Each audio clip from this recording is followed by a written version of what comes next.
એક બીજમાં શક્તિ છે વિશાળ વૃક્ષ બનવાની.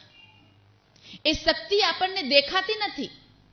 એ બીજમાં આખું મોટું વિશાળ વૃક્ષ છુપાયેલું છે. એ આપણને બીજ હોય ત્યારે દેખાતું નથી.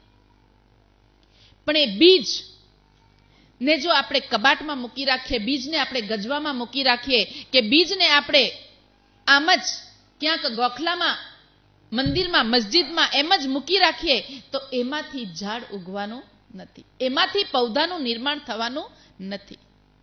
એ બીજની શક્તિને બહાર લાવવી હોય, એ બીજની શક્તિને જો આપણે સાચા અર્થમાં વિશાળ વૃક્ષમાં પરિવર્તન કરવું હોય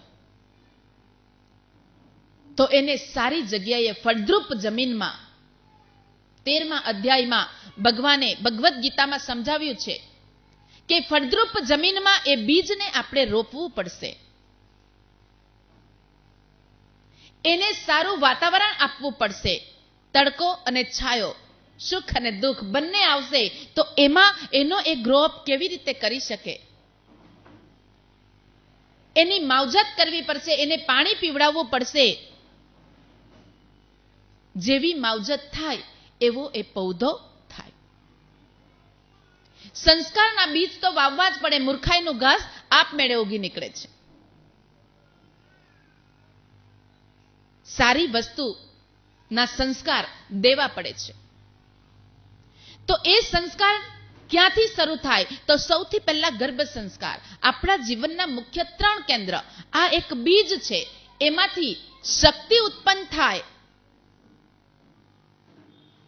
મૂળ, થડ, પાંદડા આ વૃક્ષમાં જે જાગૃત થાય, એ મુખ્ય 3 કેન્દ્ર કયા છે? તો મુખ્ય 3 કેન્દ્ર છે મસ્તિષ્ક કેન્દ્ર, હૃદય કેન્દ્ર અને નાભી કેન્દ્ર. આ 3 કેન્દ્ર મુખ્ય છે.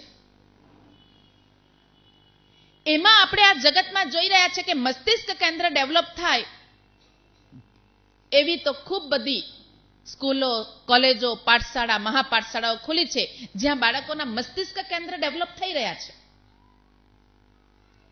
પણ જ્યાં નાભી કેન્દ્ર અને હૃદય કેન્દ્ર ડેવલપ થતા હોય,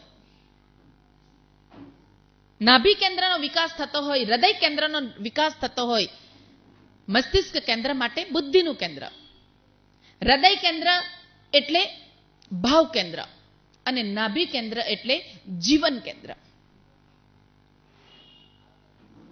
કેટલી પણ બુદ્ધિ હોય, કેટલું પણ જ્ઞાન હોય, પણ જો ભાવ ના હોય, પ્રેમ ના હોય, જીવન જીવવાની સમજ ના હોય તો એ બધું જ જ્ઞાન નકામું છે.